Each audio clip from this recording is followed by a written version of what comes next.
That one glorious word represents more than just the geography between the Sabine and the Rio Grande. It represents a unique idea and way of life.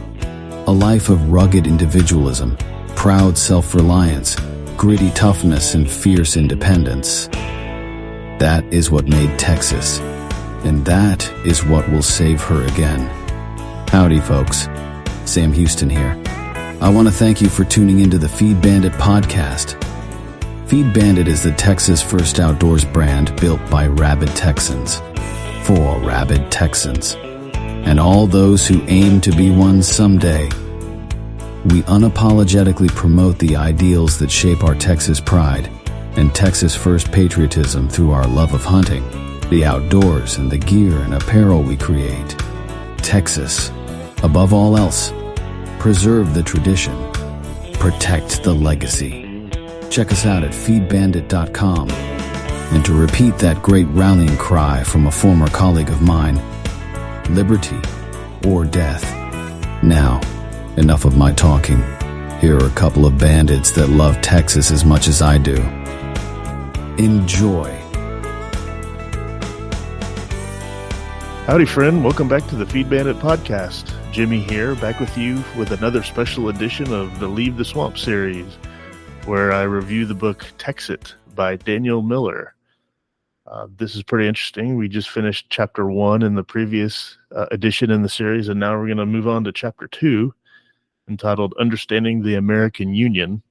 Fairly appropriate right now at this time when, as I'm recording this, we're really close to the 2024 presidential election, where we have, it's really kind of an interesting choice here between a idiot communist on one side and a Yankee, however well-intended, with amazing rhetoric that a lot of people can fall behind.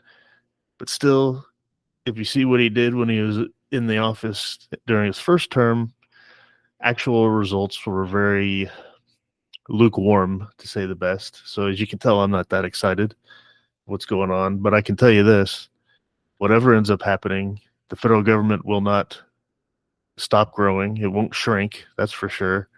And it'll still keep pushing us around down here in Texas, telling us what we can and can't do and how to live our lives. And that I'm getting kind of tired of, and I hope you are too. Like I mentioned on the last one, what value are we getting for the money that's stolen from us anymore? I would argue really negative value. Our money is actively being used against us. And I think we'll start saying that even more and more as we go through this book. Fascinating book. But without any further ado, let's continue on with Chapter 2 of TEXIT, Understanding the American Union. And it starts with a quote. A long habit of not thinking a thing wrong gives it a superficial appearance of being right, and raises at first a formidable outcry in defense of custom. But the tumult soon subsides. Time makes more converts than reason. Thomas Paine. Well, I love that quote. It's so true. We've been with this situation for so long, this is me talking, that we just tend to think that it's like part of the cosmic fabric of the universe, that we as Texans and Texas has to be part of the United States and be under the thumb, under the oppressive, tyrannical thumb of Mordor, D.C., and that just isn't the case. So I'll continue in the book here. I'm going to describe a political entity to you, but I'm not going to tell you its name. Let's see if you can get it. This is a union of many states who enjoy free trade and travel among one another. They send elected representatives to a specific city who make laws, rules, and regulations for all of them. They have a judiciary system and a diplomatic relations with other countries around the world. They have a common passport, a common defense, and a common currency. Were you able to guess it? If you said the European Union, you were correct. If you said the United States of America, you were also correct. This was an important exercise in equivalencies. While Brexit bolstered the hopes of many who support TEXIT, the skeptics were quick to make the assertion that the two were too different to compare. The reason for their declaration was that the European Union and the United States of America were vastly different institutions. Fundamentally, they are wrong. To understand how a modern-day TEXIT can happen, it is necessary to understand the union to which Texas belongs. This requires addressing some commonly held misconceptions about its nature, its purpose, its founding, and its current status. In the biblical book of Genesis, we're told the story of the Tower of Babel. From the moment small children learn the story in Sunday school, they're taught that it is a cautionary tale about the folly of humans aspiring to godhood. However, as adults and in the context of modern political understanding, I would submit that it teaches us an additional lesson. In the story, when God saw that the people were constructing a tower to heaven, he cursed them in such a way as to prevent their cooperation. He confused their tongues, causing them all to speak different languages. Suddenly, struck with an inability to communicate, the people gave up on construction of the tower and scattered among the earth. When people don't speak the same language, it is impossible to have meaningful discussion and dialogue. We see that in today's political discourse. Although here we speak English, we cannot agree on common definitions. Liberal, a word once reserved for those who wanted to liberate power from the central authority and return it to the people, has come to mean something completely different in today's context. Conservative has become such a watered-down term that even politicians with horrendous voting records on fiscal and social conservatism can claim the mantle of true conservative and do so with a straight face. Marxist and Maoist political philosophy has been repackaged and rebranded as progressivism. Yet if you were to ask 100 different people in the street to define any of these words, you would get a broad set of answers.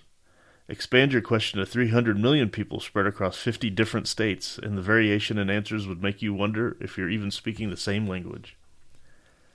Every day, people say the words United States and America, and never give a second thought to what those words actually mean.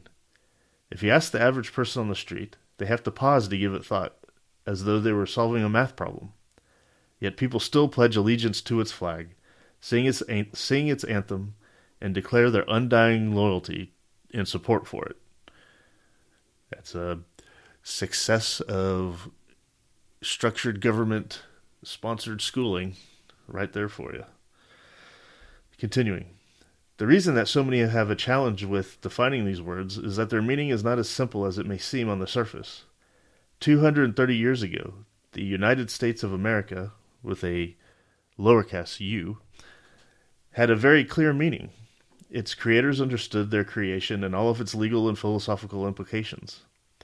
In the intervening years, their clarity has given way to confusion, and their concrete vision has been replaced by a superficial affinity to the trappings of that vision.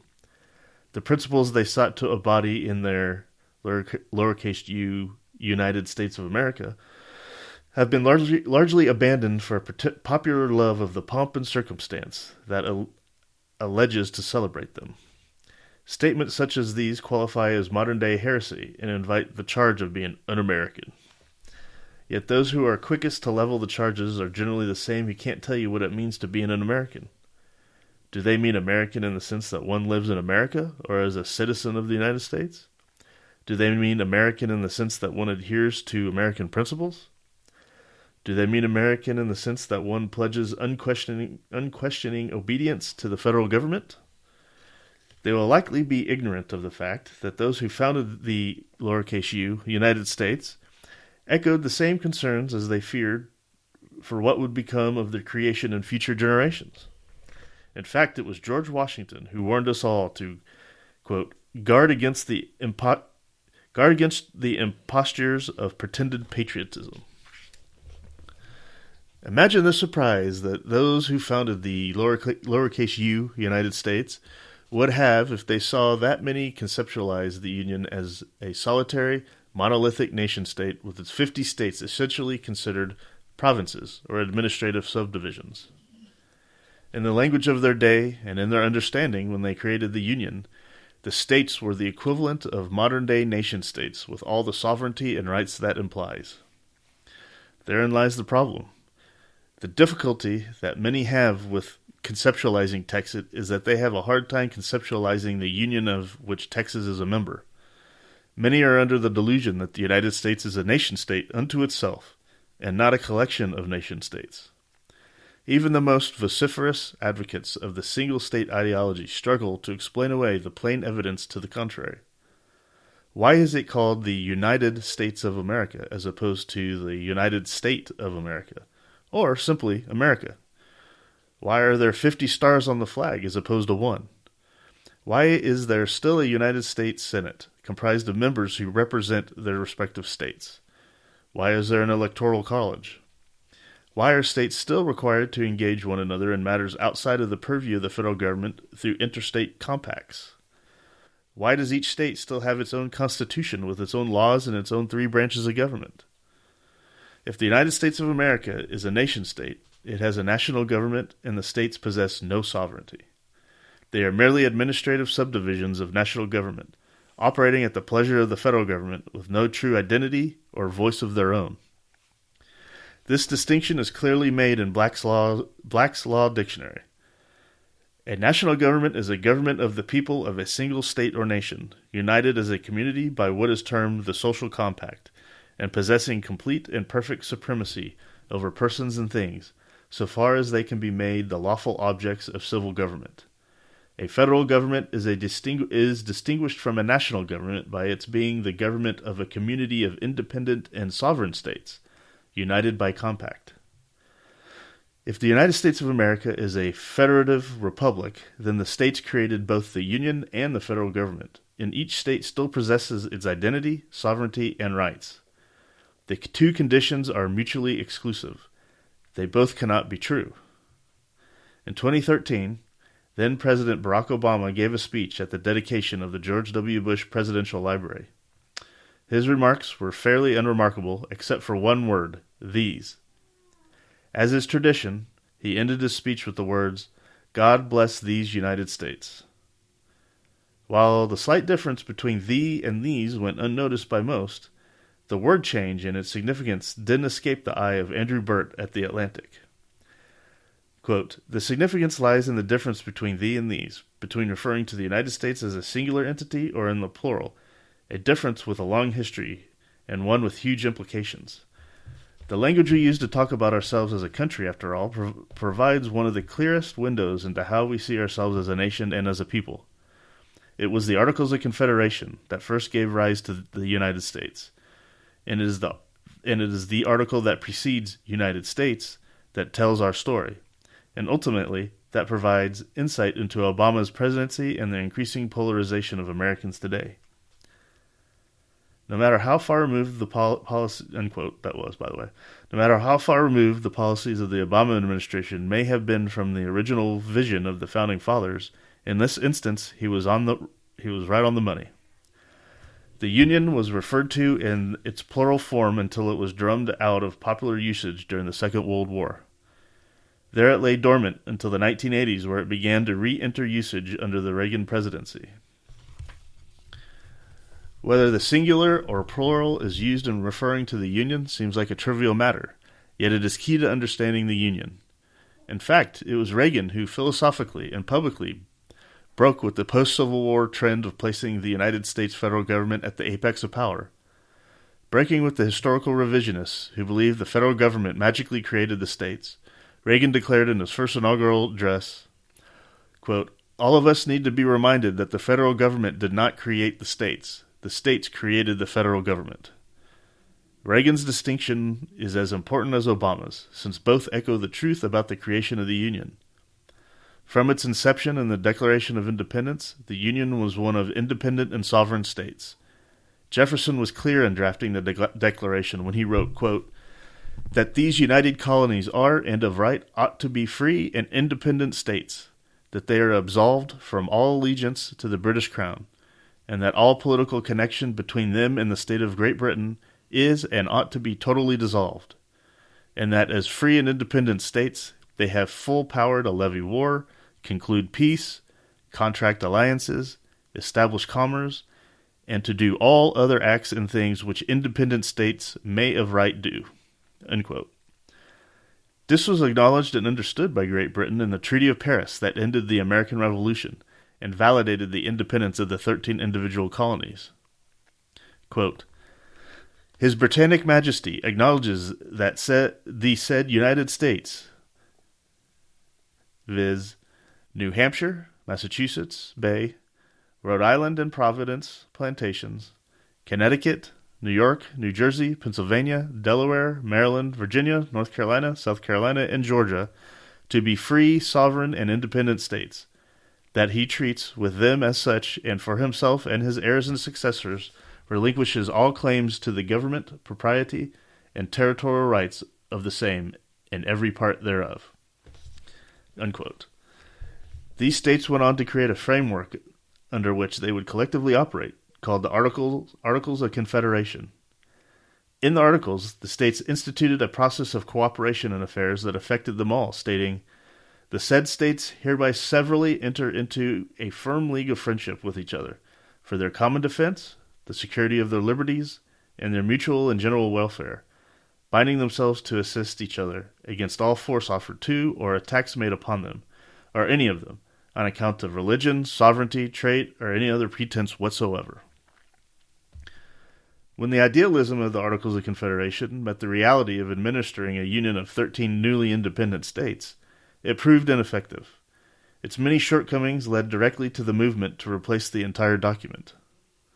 Ostensibly convening to discuss how to amend the Articles of Confederation, delegates actually exceeded their mandate from their respective states and drafted an entirely new document.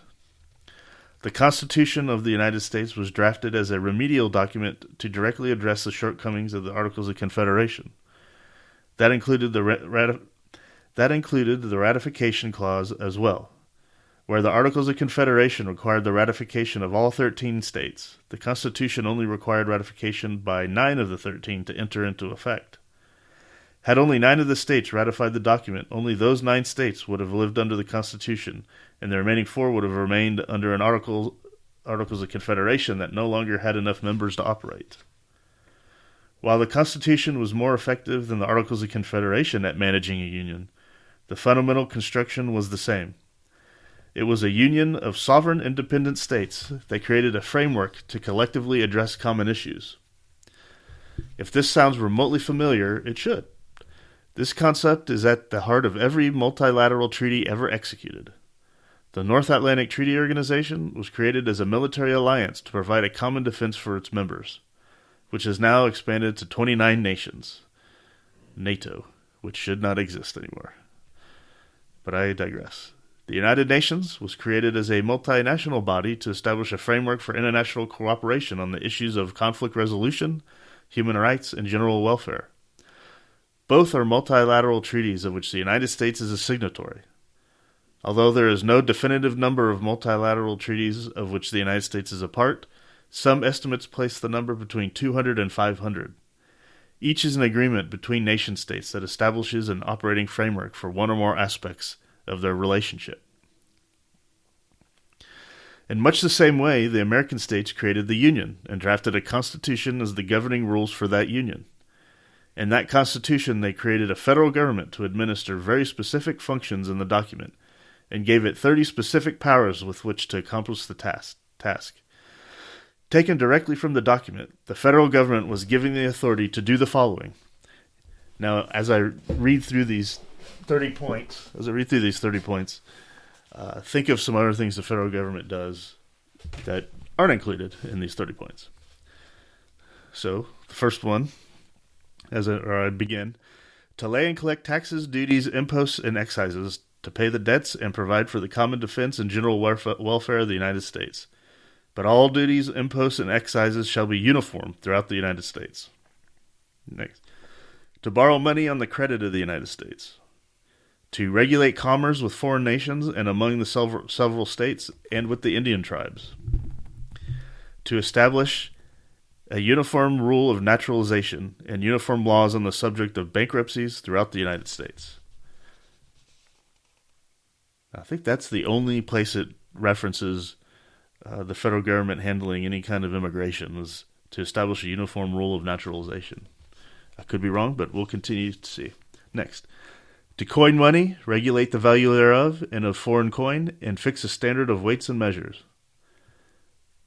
to provide for the punishment of counterfeiting the securities and current coin of the United States, to establish post offices and post roads, to promote the progress of science and useful arts by securing for limited times to authors and inventors the exclusive right to their respective writings and discoveries, to constitute tribunals inferior to the Supreme Court, to define and punish piracies and felonies committed on the high seas and offenses against the laws of nations, to declare war, grant letters of marque and reprisal, and make rules concerning captures on land and water, to raise and support armies, but no appropriation of money to that use shall be for a longer term than 2 years. How interesting. So no standing armies. To provide and maintain a navy. Now they're okay with maintaining a navy. To make rules for the government and regulation of the land and naval forces. To provide for calling forth the militia to execute the laws of the Union, suppress insurrections, and repel invasions. To provide for organizing, arming, and disciplining the militia, for governing such part of them as may be employed in the service of the United States, reserving to the states respectively the appointment of officers and the authority of training the militia according to the discipline prescribed by Congress. That's been usurped and out the window. To exercise exclusive legislation in all cases whatsoever over such district, not exceeding 10 miles square, as may, by cession of particular states and the acceptance of Congress, become the seat of the government of the United States, and to exercise like authority over all places purchased by the consent of the legislature of the state, in which the same shall be, for the erection of forts, magazines, arsenals, dockyards, and other needful buildings, and to make all laws which shall be necessary and proper for carrying into execution the foregoing powers and all other powers vested by this Constitution in the government of the United States, or in any department or officer thereof. So the only laws the federal government can do or make are ones that directly fulfill the powers vested in the government by the states. Continuing, no state shall, without the consent of the Congress, lay any imposts or duties or imports or exports except what may be absolutely necessary for executing its inspection laws. And the net produce of all duties and imposts laid by any state on imports or exports shall be for the use of the Treasury of the United States, and all such laws shall be subject to the revision and control of the Congress. The Congress may determine the time of choosing the electors and the day on which they shall give their votes, which day shall be the same throughout the United States. In case of the removal of the President from office or of his death, resignation or inability to discharge the powers and duties of the said office, the same shall devolve on the Vice President, and the Congress may by law provide for the case of removal, death, resignation, or inability, both of the President and Vice President, declaring what officer shall then act as President, and such other officers shall act accordingly until the disability be removed, or a President shall be elected. The judicial power of the United States shall be vested in one Supreme Court, and in such inferior courts as the Congress may from time to time ordain and establish. The trial of all crimes, except in cases of impeachment, shall be by jury, and such trial shall be held in the state where the said crimes shall have been committed. But when not committed within any state, the trial shall be at such place or places as the Congress may by law have directed. The Congress shall have power to declare the punishment of treason, but no attainder of treason shall work corruption of blood, or forfeiture except during the life of the person attainted. Full faith and credit shall be given in each state to the public acts, records, and judicial proceedings of every other state, and the Congress may, by general laws, prescribe the manner in which such acts, records, and proceedings shall be proved, and the effect thereof. New states may be admitted by the Congress into this Union. Congress shall have the power to dispose of and make all needful rules and regulations respecting the territory or other property belonging to the United States, and nothing in this Constitution shall be construed as to prejudice any claims of the United States or of any particular state. The Congress, whenever 2/3 of both houses shall deem it necessary, shall propose amendments to this Constitution, or, on the application of the legislatures of 2/3 of the several states, shall call a convention for proposing amendments, which, in either case, shall be valid to all intents and purposes, as part of this Constitution, when ratified by the legislatures of 3/4 of the several states, or by conventions in 3/4 thereof, as the one or the other mode of ratification may be proposed by Congress. The House of Representatives shall choose their Speaker and other officers, and shall have the sole power of impeachment. The Senate shall have the sole power to try all impeachments. When sitting for that purpose, they shall be on oath or affirmation. When the President of the United States is tried, the Chief Justice shall preside, and no person shall be convicted without the concurrence of 2/3 of the members present. The times, places, and manners of holding elections for senators and representatives shall be prescribed in each state by the legislature thereof, but the Congress may, at any time, by law, make or alter such regulations, except as to the places of choosing senators. So, because of these specific grants of authority and to avoid overlap, the Constitution lists very specific actions from which the states are prohibited from engaging. These are specifically listed in Article 1, Section 10, and they are: no state shall enter into any treaty, alliance, or confederation, grant letters of marque and reprisal, coin money, emit bills of credit, make anything but gold and silver coin a tender in payment of debts, pass any bill of attainder, ex post facto law, or law impairing the obligation of contracts, or grant any title of nobility. No state shall, without the consent of Congress, lay any imposts or duties on imports or exports, except what may be absolutely necessary for executing its inspection laws. And the net produce of all duties and imposts laid by any state on imports or exports shall be for the use of the Treasury of the United States, and all such laws shall be subject to the revision and control of the Congress. And no state shall, without the consent of Congress, lay any duty of tonnage, keep troops or ships of war in times of peace, enter into any agreement or compact with another state, or with a foreign power, or engage in war unless actually invaded, or in such imminent danger as will not admit of delay. So that last one, this is me, is what the governor should be using to justify anything he's doing on the border, because the federal government ain't doing anything about it. So continuing with the book, with the final caveat being all states must have a republican form of government, and all other powers were reserved to the states. All other powers were reserved to the states. Period. To ensure that it would never be forgotten, it was enshrined in the 10th Amendment to the Constitution and cemented as part of the Bill of Rights.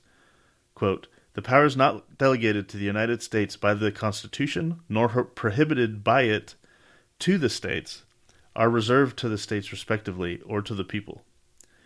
In arguing for the inclusion of language to the Constitution that would explicitly reserve sovereignty to the states, Fisher Ames in the Ratification Convention of Massachusetts said, quote, a consolidation of the states would subvert the new Constitution, and against which this article is our best security.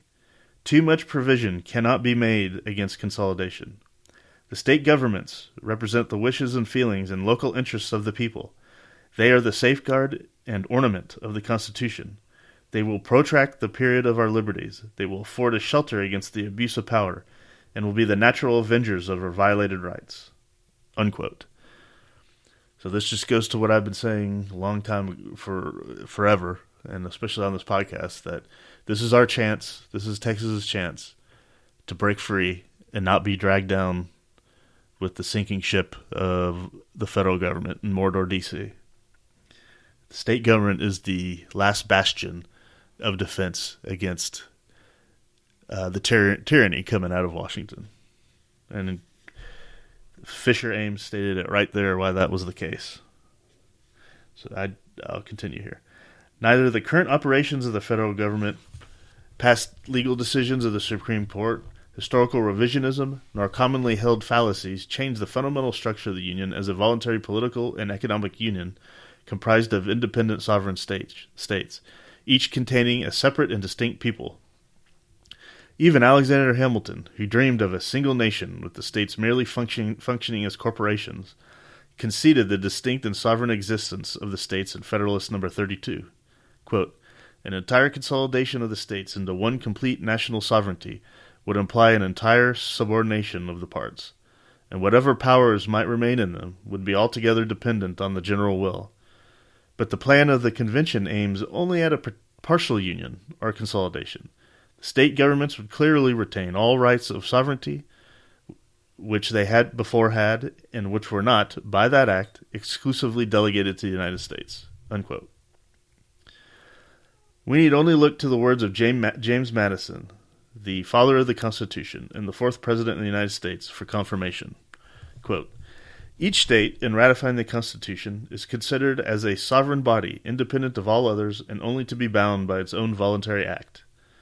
In this relation, then, the new Constitution will, if established, be a federal and not a national Constitution.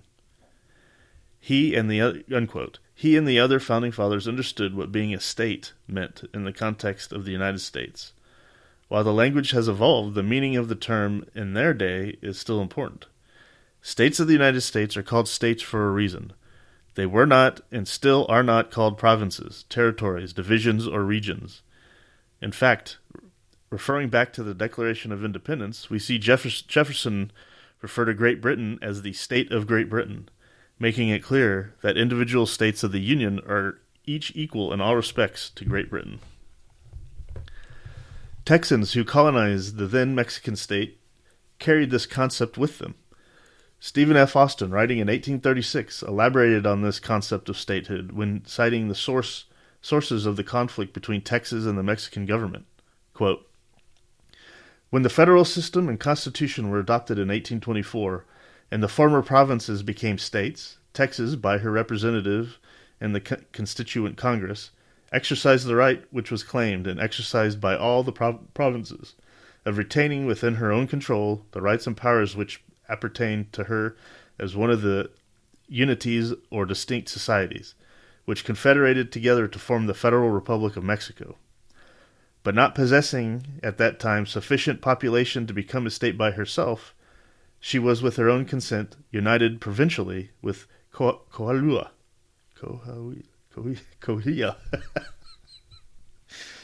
a neighboring province or society, to form the state of Coahuila. I can't believe I've never actually said that. And Texas, Tejas, until Texas possessed the necessary elements to form a separate state herself. I don't know why that is a tongue twister to me. He continues, I quote the words of the constitutional or organic act passed by the Constituent Congress of Mexico on the 7th of May, 1824, which establishes the state of Coahuila y Tejas, in Texas. This law and principles on which the Mexican Federal Compact was formed gave Texas a specific political existence, invested in her inhabitants the special and well-defined rights of self-government as a state of the Mexican Confederation. So soon as she possessed the necessary elements, Texas consented to the provisional union with Coahuila on the faith of this guarantee. It was therefore a solemn compact, which neither the state of Coahuila and Texas nor the general government of Mexico can change without the consent of the people of Texas.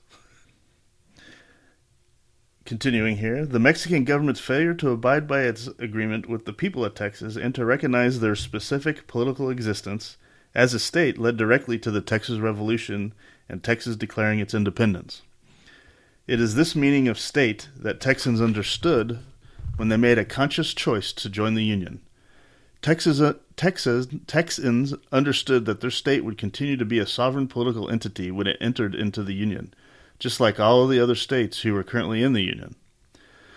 This was a guarantee given in the joint resolution of annexation when the United States Congress declared that Texas was admitted into the Union by virtue of this act on an equal footing with the existing states. However, the post-war Texas Constitution shatters this idea in its very first lines. Article 1, Section 1 of the Texas Constitution of 1876 declares, Texas is a free and independent state, subject only to the Constitution of the United States, and the maintenance of our free institutions and the perpetuity of the Union depend upon the preservation of the right of local self-government unimpaired to all the states. Unquote. Texas is a free, independent, and sovereign state in a political and economic union with 49 other free, independent, and sovereign states. Collectively, these states work together to common ends and to solve common challenges. They operate under a framework that is codified in the Constitution of the United States. This framework created a federal government whose job it is to administer the Union in very specific ways. Anything beyond that, the states are in every respect like any other sovereign nation state anywhere in the world. We are not, nor were we ever intended to be, one nation. Madison clearly articulated this fact in the rationale behind labeling it as fallacy. Quote, first, in order to ascertain the real character of the government, it may be considered in relation to the foundation on which it is to be established, to the sources from which its ordinary powers are to be drawn, to the operation of those powers, to the extent of them, and to the authority by which future changes in the government are to be introduced. On examining the first relation, it appears on one hand that the Constitution is to be found on the assent and ratification of the people of America, given by deputies elected for the special purpose, but on the other, that this assent and ratification is to be given by the people, not as individuals composing one entire nation, but as composing the distinct and independent states to which they respectively belong. It is to be the assent and ratification of the several states, derived from the supreme authority in each state, the authority of the people themselves. The act, therefore, establishing the Constitution will not be a national but a federal act. That it will be a federal and not national act, as these terms are understood by the objectors. The act of the people, as forming so many independent states, not as forming one aggregate nation, is obvious from the single consideration, that it is to result neither from the decision of a majority of the people of the Union, nor from that of a majority of the states. It must result from the unanimous assent of the several states that are parties to it, differing no otherwise from their ordinary assent than in its being expressed, not by the legislative authority, but by that of the people themselves. Were the people regarded in this transaction as forming one nation, the will of the majority of the whole people of the United States would bind the minority, in the same manner as the majority in each state must bind the minority, or the majority in each state must bind the minority. And the will of the majority must be determined either by a comparison of the individual votes or by considering the will of the majority of the states as evidence of the will of a majority of the people of the United States. Neither of these rules have been adopted.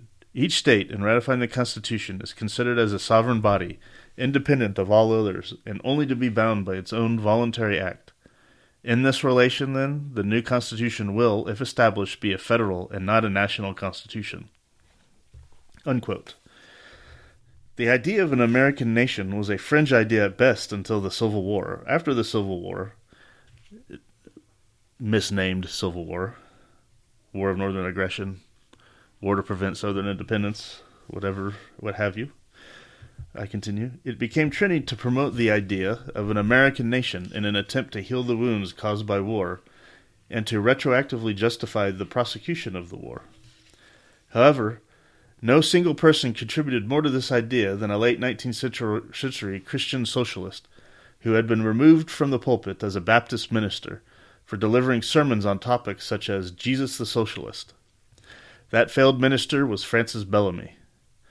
Bellamy was not nearly as well known at the time as his cousin, Edward Bellamy, who had the second best-selling book of the 1800s, Looking Backward. The book envisions a future United States where everyone has equal incomes, and at the age of 21, men are conscripted into an industrial army, working in jobs assigned to them by the federal government.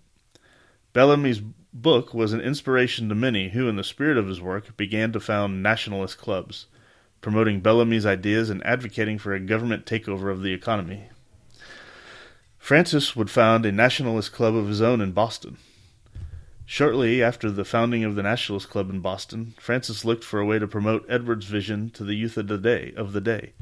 Francis Bellamy penned these words for Youth's Companion, a popular children's magazine. I pledge allegiance to my flag and the republic for which it stands, one nation indivisible with liberty and justice for all. With the help of the magazine and the National Education Association, Bellamy was able to promote the pledge to public schools throughout the United States with these explicit instructions as to how it was to be given. Quote, "At a signal from the principal, the pupils in ordered ranks, hands to their side, face the flag. Another signal is given. Every pupil gives the flag the military salute, right hand lifted, palm downward, to a line with the forehead and close to it, at the words, 'To my flag.' The right hand is raised. The right hand is extended gracefully, palm upwards towards the flag, and remains in this gesture until the end of the affirmation, whereupon all hands immediately drop to the side." Bellamy's pledge became widely popular. In 1923, words were added to specify the flag of the United States. However, in the 1930s, another change was instituted as some began to notice similarities between Bellamy's salute and another salute that had become quite popular in Europe, the fascist salute. In fact, the pledge, the ceremony, and the ideals Bellamy sought to promote with it are well known to us today as fascism. The nationalization of industries and the incorporation of workers into a massive labor army were major programs of the German National Socialists, Mussolini's Italian fascists, and Roosevelt's New Deal. Without a doubt, Bellamy's vision of a radical nationalist state with a socialist economic system has more in common with Hitler and FDR than with Washington, Madison, and Jefferson's vision of the United States. Yet his greatest tool for promotion of this ideology is recited daily by school children throughout the United States to this very day. That's why I will never say the pledge anymore. Once I understood that a long time ago, nope, not anymore. Not just that, but also read the actual words. Pledging allegiance to a flag. I don't know. Continuing, as a tool of indoctrination into the cult of the one nation doctrine, which it's not, and it says that in there, so that's wrong in the first place, it has been extremely effective. It is not uncommon to hear a well-meaning opponent of Texas recite the Pledge of Allegiance as though it were law followed by an imaginary mic drop like they uttered something truly profound. But it is not the law, nor does it inform the actual conversation about the existence of an American nation one iota. The fact is, there is no American people. There are people who live on the North American continent, but that also includes Canadians and Mexicans. There are people who live within the political union called the United States of America. Perhaps those are the Americans, but to say that America is one nation, a single homogeneous and well-defined people, is a massive stretch. If we are one people, then it seems unusual that we would all readily identify ourselves as something other than simply American. While American is a handy term, much like European or Asian, it ignores the fact that those who most would call American more regularly identify themselves and others as something other than American. People in Texas clearly identify themselves as Texans. People in South Louisiana are quick to identify themselves as Cajuns. People across the southern states clearly identify themselves as Southerners, just as folks in the Midwest identify themselves as Midwesterners. Californians are some of the quickest to let a person know they identify with their own state. The divisions are more pronounced than it would initially seem. They are not isolated to geography. In the wake of the 2016 presidential election, Bloomberg Businessweek published a series of articles called One Nation Divisible. In an attempt to see just how divided Americans are, they separated the most common terms for self-identification and then extrapolated the total number of possible combinations. Their results were insightful. Quote, "We categorized Americans using these 5 divisions: red state or blue state, young or old, rich or not rich, white or minority, male or female, and arranged these groups into every possible combination: old men, red state, young women, old rich, minority men, blue state, young rich, white women, etc. And you wind up with 242 different Americas. More and more, these differences are becoming hard to ignore, whether it's in politics, policy, or principles. The idea that America is one people and one nation is an increasingly harder sell. When Travis wrote his famous letter from the Alamo, he called for aid in the name of liberty, of patriotism, and everything dear to the American character. If he wrote that same letter today, it's not entirely clear what he would get when appealing to the American character. Herein lies the fundamental challenge with understanding the American Union, especially in the context of TEXIT. The lack of clarity in language creates a moving target, stifles legitimate debate on the relationship of the states within the Union, and serves to conceal the damage done by the federal government to the rights of the states and of the people. When one talks about America, the question arises as to which America we're talking about. There is America the landmass, with its amber waves of grain. There are the ideals of freedom, liberty, and representative government that we typically classify as American. Then there is the United States of America, the political and economic union embodied in the federal government. Although these are separate and distinct viewpoints, the tendency is to repeat them all as one and the same. The effect is chilling.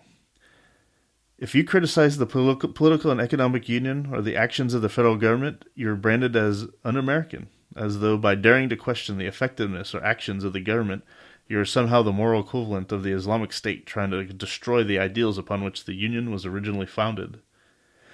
Even when the actions of the Union are contrary and diametrically opposed to the generally recognized American principles upon which the Union was founded, criticism to the point of advocating exiting the Union invites the slur and hurling of the pejorative secessionist. Proud to be one. Or you can just call me Secesh. Continuing. Prior to the widespread use of the term TEXIT, anything related to Texas independence was classified using the word secession. However, TEXIT and secession are not entirely synonymous, and it is an important distinction. It depends on how you define the actual relationship between the states of the United States. If you believe the United States of America is a monolithic nation-state, and the states are merely administrative subdivisions of the federal government, then secession is your term. However, if you believe the United States of America is a federated republic of sovereign independent states who delegated specific, limited powers to a federal government, and any other powers reside with the states, then TEXIT is your term. Okay. In her September 2000 paper, Who, Why, and How, Assessing the Legitimacy of Secession, Dr. Josette Baer, professor of political theory at the University of Zurich in Switzerland, highlighted the nuanced difference and its impact on any legitimate discussions on the issue. Quote, "For the sake of clearly limited terms, let me shortly explain why I do not consider secession as appropriate a term when dealing with supranatural political buildings like the European Union or the Commonwealth of Independent States. One could argue that the decision to leave such a structure represents indeed a secession, since it zeals at the regaining of the amount of sovereignty once ceded by virtue of the membership treaties agreed upon. However, the crucial thing in this matter has to do with the nature of these structures and the amount of sovereignty. The amount of sovereignty ceded to a supranational building differs quantitatively from sovereignty established by a state building. It also differs qualitatively because the decision to enter the Union has been met by sovereign states which express their consent by committing themselves to agreements whose details and conditions they were able to negotiate. For the leave of a supranational building, I therefore suggest to speak of cancellation of membership rather than of secession." Interesting. That's unquote. Very interesting. I'm going to noodle on that. Secession versus TEXIT. This distinction makes TEXIT more like the UK's exit from the European Union. In the 21st century, and especially in its application to what's taking place in Texas, this is an important distinction to make. If TEXIT is secession from a monolithic nation-state, then it renders the Founding Fathers' original intent for the Union irrelevant and cedes any sovereignty retained by Texas upon its original entry into the Union completely and totally to the federal government. If TEXIT is a withdrawal of membership from a political and economic union that has overstepped its bounds, we are able to claim the original sovereignty of the state and set the stage for the battle over TEXIT as an acceptance or rejection by the federal government of the original intent of the Union. In short, someone's attitude towards TEXIT is often directly tied to his or her understanding of the American Union. If one understands that it is based on the fundamental ignorance of the original purpose of the Union, then they will likely oppose any discussion of TEXIT at a visceral level. If, however, one understands the true origins and purpose of the United States, then they can clearly see how vastly today America's Union has strayed from its original course, and then TEXIT becomes a discussion that must be had, not only for Texas, but for every state in the United States. That's the end of that chapter. Very interesting distinction there. Took us a long time to get to that point, but I never really thought about it that way. And I think he makes an amazing case towards the importance of which word we use when we're discussing this stuff.